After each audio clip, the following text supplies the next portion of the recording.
मैं जब जीत कर आया सबसे पहले मैंने माननीय श्री अंबेडकर साहब की मूर्ति पे नमन करना चाहा। मैं वहाँ गया तो वहाँ मूर्ति नहीं है, वहाँ से उठाकर पीछे कर दी गई कहीं। लेकिन ये लोग समझ लें कि ये मूर्ति पीछे कर सकते हैं अंबेडकर साहब की, उनकी सोच पीछे नहीं कर सकते। मैं ऐसा चाहूं राज में जहां मिले सभी को अन्न, छोट बड़ो सब सम बसे, रविदास रहे प्रसन्न। मैं नए कपड़े डालकर आया कि बहुत कुछ मिलेगा आज देश में देखने को, बताने को। पंजाब में जाकर मैं और सारे एमपी हमारे प्रेस कॉन्फ्रेंस करेंगे कि देखो क्या क्या मिला, नए कपड़े मेले जैसे आया मैं। मेरे दादाजी सरदार बेअंत सिंह जी, उन्होंने कुर्बानी देश के लिए दी, कांग्रेस के लिए नहीं दी, देश के लिए दी। और ये इस चन्नी की बैठो। ये अपनी जायदाद पूछे इनको, ये आप गरीबी की बात कर रहे हैं। अगर सारे पंजाब से सबसे अमीर आदमी ये ना हो और सबसे करप्ट ना हो, मैं अपना नाम बदल दूंगा। हजारों करोड़ का मालिक ये चरणजीत चन्नी है। लेकिन यहाँ आकर खोदा पहाड़, लिकड़ा चूहा भी नहीं, कुछ नहीं मिला हमें। पूरा मतरई माँ वाला सलूक किया गया हमारे साथ, फेयर डिस्ट्रीब्यूशन ऑफ फंड्स नहीं हुआ। इमरजेंसी ये भी है कि एक मशहूर नौजवान जो एक मशहूर सिंगर था, उसको गोलियों मार के मार दिया गया। आज तक सिद्धू मूसेवाला, उसके परिवार को इंसाफ नहीं मिला, वो दर दर भटक रहे हैं। ये भी इमरजेंसी।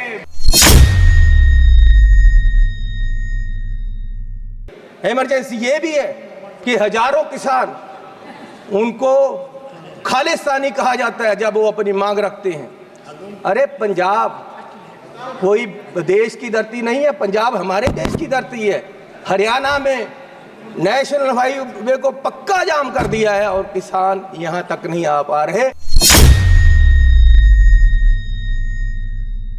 और कांग्रेस की सरकार में ये सिर्फ 13 रुपए बढ़ी थी, डबल बढ़ी है इस सरकार में।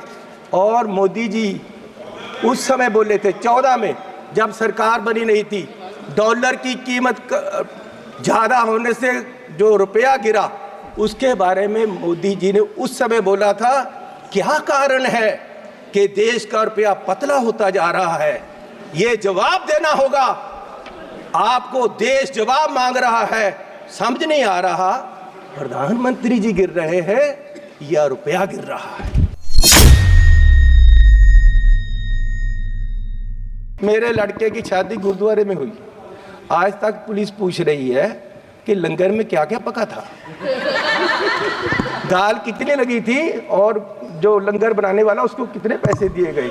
आज तक 2 साल से पुलिस पूछ रही है मुझे, और इस शादी में हजारों करोड़ रुपया लगा है। मुझे लगता है कि जो ये सरकार वाले हैं 10 साल राज करके एग्जॉस्ट हो गए और अब इनके पास कोई आइडिया नहीं बचा है और कोई सिंसियरिटी भी नहीं है। कितनी महत्वपूर्ण चर्चा देश के बजट पे हो रही है, और जब से चर्चा शुरू हुई है मैं देख रहा हूँ ना प्रधानमंत्री जी, ना होम मिनिस्टर, ना फाइनेंस मिनिस्टर। आप उस तरफ देखो, उस तरफ देखो, वो खाली कुर्सियों को देखो, ये खाली कुर्सियों को देखो। मंत्री जी बैठे हुए चिराग पासवान, ये खाली कुर्सियों को देखो, मंत्री बैठे हुए हैं, ये उनका इंतजार कर रही है कि कहाँ है हमारा फाइनेंस मिनिस्टर। ये सिंसियरिटी है इनकी मैडम, ये सिंसियरिटी है। पासवान जी बैठे हुए हैं, आप लोग थोड़ा सा शांति बना के रखिए। माननीय सदस्य बोल रहे हैं, 10% आदमी नहीं है वहाँ बैठे। कहाँ है इनके मेंबर, कहाँ है प्राइम मिनिस्टर, कहाँ है होम मिनिस्टर, माननीय कहाँ सदस्य बजट पर हमारे चर्चा करिए। वित्त मंत्री जिन्होंने बजट पेश किया और उनको हमने बताना है कि बजट में क्या नहीं दिया आपने और क्या दिया। ये सिंसियरिटी है। देश पूछ रहा है, हमारे सब लोग पूछ रहे हैं कि आपकी सरकार की सिंसियरिटी क्या है। स्पीकर साहब, माननीय चेयरमैन जी, मैं जब जीत कर आया सबसे पहले मैंने माननीय श्री अंबेडकर साहब की मूर्ति पे नमन करना चाहा। मैं वहाँ गया तो वहाँ मूर्ति नहीं है, वहाँ से उठाकर पीछे कर दी गई कहीं। लेकिन ये लोग समझ ले कि ये मूर्ति पीछे कर सकते हैं अंबेडकर साहब की, उनकी सोच पीछे नहीं कर सकते, ये उनकी सोच को मार नहीं सकते और उनको इस संविधान जो उन्होंने दिया है उसको बदल नहीं सकते। लोगों ने बता दिया इनको कि आप संविधान नहीं बदल सकते, पूरी मेजॉरिटी नहीं दी इसीलिए इनको। और इसलिए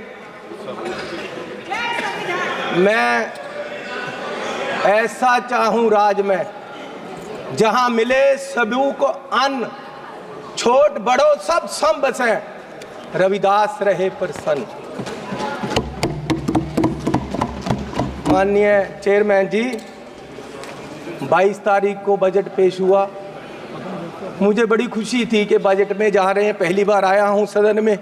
जलंधर के लोगों का धन्यवाद है जिन्होंने मुझे यहां खड़ा किया ले आकर, उन वोटरों का धन्यवाद है।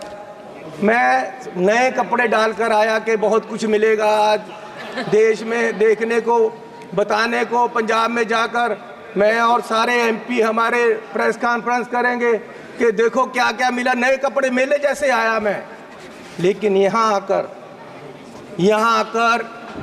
खोदा पहाड़, लिकड़ा चूहा भी नहीं, कुछ नहीं मिला हमें। पूरा मतरई माँ वाला सलूक किया गया हमारे साथ, फेयर डिस्ट्रीब्यूशन ऑफ फंड्स नहीं हुआ। ये सरकार हर नागरिक को बराबर नहीं देख रही है। चश्मा राजनीति वाला लगाया हुआ है, राजनीतिक चश्मे से देखा गया है। अपनी सरकार बचाने का फिक्र है, कुर्सी को पकड़े हुए हैं। और ये बजट देश बचाने वाला नहीं है, सिर्फ अपनी सरकार बचाने वाला है। पंजाब में जो बाढ़ आई इनको दिखी नहीं। गरीब लोग जो मनरेगा में काम करते हैं, जिनको कांग्रेस की सरकार, मनमोहन सिंह जी सरकार ने गारंटी दी थी 100 दिन की, ये 100 से 101 भी नहीं कर सके, 200 नहीं कर सके।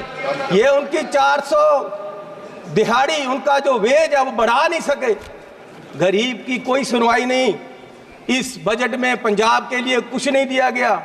जलंधर इंडस्ट्री पंजाब की डूब रही है। जलंधर में लेदर इंडस्ट्री है, जलंधर में स्पोर्ट्स इंडस्ट्री है, वो डूब रही है। कुछ उसके लिए नहीं किया।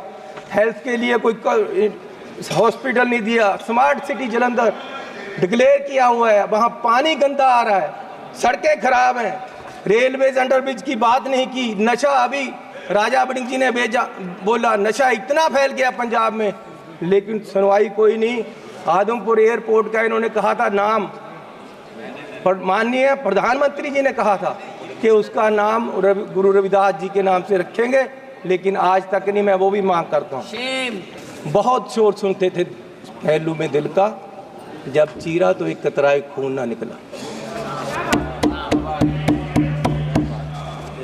माननीय चेयरमैन जी, 24-25 के जो बजट में एस्टीमेट दिए गए हैं, उसमें 32 लाख करोड़ रुपए की आमदन दिखाई गई है और 48 लाख करोड़ रुपए का खर्चा दिखाया गया है।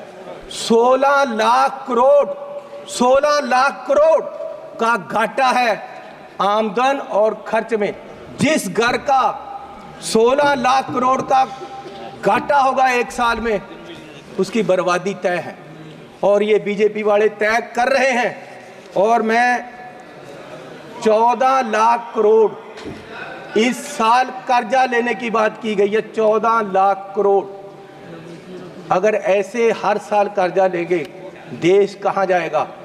आज देश में फाइनेंशियल इमरजेंसी वाले हालात पैदा हो रहे हैं और बीजेपी ये हालात पैदा करने के लिए जिम्मेवार है।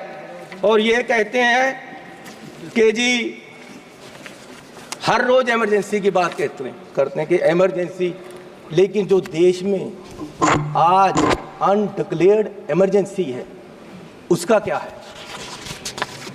इमरजेंसी ये भी है कि एक मशहूर नौजवान जो एक मशहूर सिंगर था उसको गोलियों मार के मार दिया गया। आज तक सिद्धू मूसेवाला, उसके परिवार को इंसाफ नहीं मिला, वो दर दर भटक रहे हैं। ये भी इमरजेंसी, ये भी इमरजेंसी है। इमरजेंसी ये भी है कि 20 लाख लोगों द्वारा पंजाब में मेंबर पार्लियामेंट चुना गया और वो एनएस से लगाकर अंदर रखा हुआ है। फ्रीडम ऑफ स्पीच, उसकी कंस्टिट्यूएंसी के लोगों की बात यहां नहीं रख पा रहे, ये भी इमरजेंसी है। इमरजेंसी ये भी है कि विपक्ष के व्यक्तियों को केंद्रीय एजेंसियां कार्रवाई करने के लिए छोड़ दी जाती, उनको अंदर रखा जाता है, ये भी इमरजेंसी है। इमरजेंसी ये भी है कि हजारों किसान, उनको खालिस्तानी कहा जाता है जब वो अपनी मांग रखते हैं। अरे पंजाब कोई देश की धरती नहीं है, पंजाब हमारे देश की धरती है। हरियाणा में नेशनल हाईवे को पक्का जाम कर दिया है और किसान यहाँ तक नहीं आ पा रहे, उनको मिला नहीं जा रहा, ये भी इमरजेंसी है। इमरजेंसी ये भी है,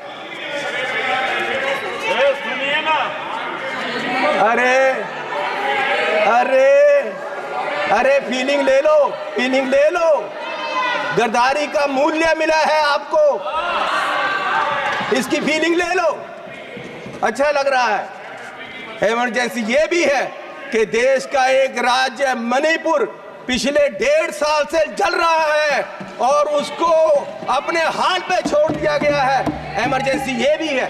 इमरजेंसी ये भी है कि हाथरस यूपी में एक दलित लड़की को आधी रात में जबरन अंतिम संस्कार किया गया। इमरजेंसी ये भी है कि मध्य प्रदेश में दलित व्यक्ति को के सिर पर, मुंह पर पेशाब कर दिया गया। इमरजेंसी ये भी है। इमरजेंसी ये भी है कि अपनी इज्जत के लिए धरना दे रही महिलाओं, पहलवानों को प्रदर्शन में प्रोपोगंडा बताया गया। इमरजेंसी ये भी है। इमरजेंसी ये भी है कि कोई पत्रकार सवाल करे तो उसको जेल में डाल दिया जाता है। इमरजेंसी ये भी है। इमरजेंसी ये भी है कि अपनी शिक्षा के लिए उतरे छात्रों को देश द्रोही बताया गया। इमरजेंसी ये भी। किस इमरजेंसी की बात कर रहे हैं? सुन लो भैया, सुन लो, सुन लो। माननीय चेयरमैन जी, मैं पंजाब के एक गरीब परिवार से आता हूँ। मैं जब पैदा हुआ तो मेरी पढ़ाई सारी सरकार ने की, आज तक मैं यहाँ खड़ा हूँ तो ये कांग्रेस सरकार की रिजर्वेशन पॉलिसी और अंबेडकर साहब का दिया हुआ संविधान और जो हमें स्कॉलरशिप मिलता रहा, कांग्रेस पार्टी ने गरीबों को, बच्चों को जो स्कॉलरशिप दिया, उससे पढ़कर मैंने पीएचडी तक की पढ़ाई की है और ये देन कांग्रेस पार्टी की है। और जब बीजेपी सरकार 2014 में आई, सबसे पहले इन्होंने जो सबसे बुरा काम किया वो किया, स्कॉलरशिप में जो केंद्र का 90% हिस्सा था उसको 60-40 की रेशो पे ले आए और दलितों के पेट पे लात मारी सरकार ने। और आज भी फर्स्ट क्लास से लेकर 8th क्लास तक के स्कॉलरशिप जो गरीब लोगों के बच्चों को मिलते थे वो बंद कर दिए गए हैं इस सरकार द्वारा। ये दलितों के पेट पर लात मार रहे हैं। और मिनॉरिटी के भी फर्स्ट क्लास से 8th क्लास तक के स्कॉलरशिप इस सरकार के द्वारा बंद कर देंगे। जब ये सरकार बनी 2014 में, तो प्रधानमंत्री जी ने 2 मापदंड देश के सामने देश की इकोनॉमी को देखने के लिए रखे। एक रखा डॉलर की कीमत, दूसरा रखा पेट्रोल और डीजल की कीमत। और मैं आपको माननीय चेयरमैन जी ये बताना चाहता हूं कि पिछले 10 साल में डॉलर की कीमत 25 रुपये बढ़ गई है 10 साल में। और हमारे माननीय प्रधानमंत्री मनमोहन सिंह जी और कांग्रेस की सरकार में ये सिर्फ 13 रुपये बढ़ी थी, डबल बढ़ी है इस सरकार में। और मोदी जी उस समय बोले थे 14 में, जब सरकार बनी नहीं थी, डॉलर की कीमत ज़्यादा होने से जो रुपया गिरा उसके बारे में मोदी जी ने उस समय बोला था क्या कारण है कि देश का रुपया पतला होता जा रहा है, ये जवाब देना होगा आपको। देश जवाब मांग रहा है, समझ नहीं आ रहा प्रधानमंत्री जी गिर रहे हैं या रुपया गिर रहा है। कभी कभी तो लगता है कि रुपए की और सरकार के बीच कंपटीशन चल रहा है कि सरकार ज्यादा गिर रही है या रुपया ज्यादा गिर रहा है। और मोदी जी ने कहा था जिस देश का रुपया कमजोर होता है उस देश की सरकार कमजोर होती है, उस देश का प्रधानमंत्री कमजोर होता है। मैं आज कहता हूं कि आज देश का रुपया कमजोर हो रहा है, आज देश की इकोनॉमी डूब रही है। क्या देश का रुपया कमजोर हो रहा है या प्रधानमंत्री जी कमजोर हो गए हैं या देश की सरकार कमजोर हो रही है? दूसरा, पेट्रोल की कीमतें, इन्होंने कहा प्रधानमंत्री जी ने 2014 में कि पेट्रोल की कीमतें बढ़ रही हैं और मनमोहन सिंह जी को कोई फर्क नहीं पड़ रहा, देश डूब रहा है। तो पिछले 10 सालों में पेट्रोल की कीमतें 23 रुपये बढ़ गई हैं। पिछले 10 सालों में पेट्रोल की कीमत, डीजल की कीमतें 35 रुपये बढ़ गई हैं, जबकि पिछले जो मनमोहन सिंह का समय था उससे क्रूड ऑयल की कीमत $20 प्रति बैरल कम हो गई है। तो मैं पूछना चाहता हूं कि ये पेट्रोल बढ़ रहा है या आपकी कंपनियों की, आपके आमदनियों की आमदन बढ़ रही है? क्या बढ़ा रहे हो? किसको दे रहे हो देश का पैसा? कहां जा रहा है पैसा? गरीब लूटा जा रहा है। माननीय चेयरमैन जी, आप गाड़ी फुल कराने जाओ, 50 लीटर तेल डलवाओ, 2000 रुपया सरकार को चला जाता है। 4 रुपये प्रति किलोमीटर हर व्यक्ति देश का गरीब सरकार को देता है चलने का। 1 किलोमीटर चलो 4 रुपये सरकार को गए। और सरकार 14 लाख करोड़ के घाटे में बैठी है और फिर ये कहते हैं जी बजट में बहुत कुछ मिला। मैं एक एयरपोर्ट पे गया माननीय चेयरमैन जी, तो मुझे एक आदमी आया, उसने गुलदस्ता दिया, मेरा स्वागत किया, अभिनंदन है आपका। मैंने कहा भैया आप कौन हो, मेरा अभिनंदन क्यों कर रहे? बोले जी हम अडानी जी की तरफ से आपका स्वागत कर रहे। मैंने कहा भैया आप मेरा स्वागत क्यों कर रहे हो? बोले जी अब ये एयरपोर्ट हमारा है, अब हमें इसके मालिक है, 50 साल के लिए हमने ले लिया है। तो मैंने कहा यार चलो ठीक है आपने ले लिया, आपका धन्यवाद। मैं जहाज में चला गया, जहाज में गया, वहां फिर मुझे बुक्के मिला। वो कहते हैं जी आपका स्वागत है, हम कंपनी की तरफ से कर रहे। मैंने कहा यार इंडियन एयरलाइन का जहाज है, आप क्या कर रहे हो, आप कौन हो? बोले जी ये जहाज अब हमारी कंपनी का है, ये मोदी जी ने हमें बेच दिया है।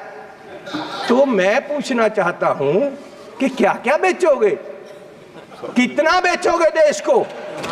मैं 7 एयरपोर्ट पे गया, मैं 7 एयरपोर्ट पे गया, जिनमें लखनऊ, अहमदाबाद, मैंगलोर, जयपुर, गुवाहाटी, त्रिवेंद्रम, मुंबई, ये 7 के 7 एयरपोर्ट अडानी जी की है। 50 साल के लिए उनको दे दिए गए हैं। उनका जो पुत्र है उसकी शादी में गिफ्ट कर दिए गए हैं और हजारों करोड़ रुपए शादी पे लगा। मेरे लड़के की शादी गुरुद्वारा में हुई। सुनो सुनो सुनो, माननीय चेयरमैन जी, मेरे लड़के की शादी गुरुद्वारे में हुई। आज तक पुलिस पूछ रही है कि लंगर में क्या क्या पका था, दाल कितनी लगी थी और जो लंगर बनाने वाला उसको कितने पैसे दिए गए। आज तक 2 साल से पुलिस पूछ रही है मुझे, और इस शादी में हजारों करोड़ रुपया लगा है और प्रधान जी बुक्के लेकर जा रहे हैं, प्रधानमंत्री जी, और उनका स्वागत कर रहे हैं। गरीब को लूटा जा रहा है, गरीब के पास खाने के लिए पैसा नहीं है और प्रधानमंत्री जी वहां बुक्के लेकर हजारों करोड़ की शादी में जा रहे। कोई बात नहीं, क्या क्या बेचोगे? सारे एयरपोर्ट, जहाज बेच दिए। आप देश की संपत्ति के कस्टोडियन हो, मालिक नहीं हो। आप इसको बेचने की गलती मत करो, देश बर्बाद करने की मत करो। आप अपने आप को स्टेट्समैन बोलते हो, आप अपने आप को देश के बहुत बड़े खैर ख्वाह बोलते हो और देश को बेच रहे हो। गरीब आदमी कहां जाएगा एक दिन? प्रधान सेवक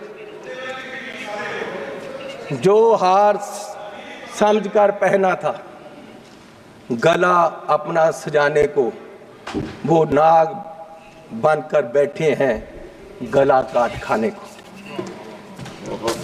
माननीय चेयरमैन जी, ईस्ट इंडिया कंपनी आई, उन्होंने पहले व्यापार पे कब्जा किया, ईस्ट इंडिया कंपनी ने, और व्यापार के माध्यम से देश की सतह पे कब्जा कर लिया। इनमें और अंग्रेजों में कोई फर्क नहीं, सिर्फ कलर का फर्क है। ये भी पहले सतह पे काबज हुए और फिर सतह के माध्यम से आज ये देश की राजनीति के माध्यम से पूरे देश के व्यापार पे अपने आदमियों का कब्जा करा रहे हैं। और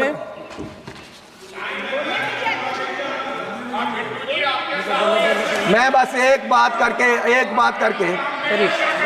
बोलिए माननीय चेयरमैन जी, कोई बात नहीं, बैठ जाओ जी, बैठ जाओ। बिट्टू जी, आपके पिताजी शहीद हुए थे, माननीय सदस्य, लेकिन मैं आपको कह दूं वो उस दिन नहीं मरे थे, वो उस दिन मरे जिस दिन आपने कांग्रेस को छोड़ा।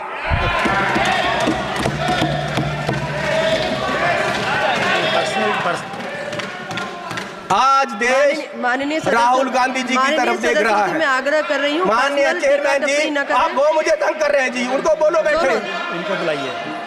वो पंजाब से आए तो इसका मतलब ये नहीं कि मुझे तंग करते रहे। माननीय सदस्य सुनील माननीय चेयरमैन जी, मैं आपसे निवेदन करना चाहता हूँ कि आपने मेरा नाम लिया।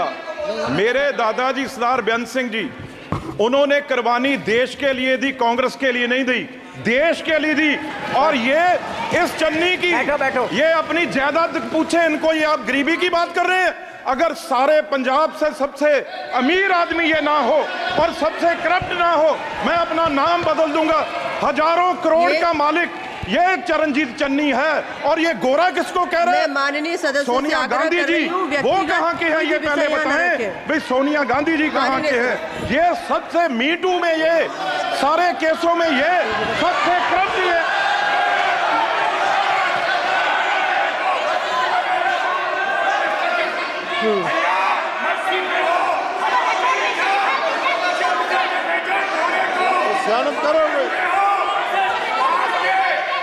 माननीय सदस्य अपनी बात कंप्लीट करें।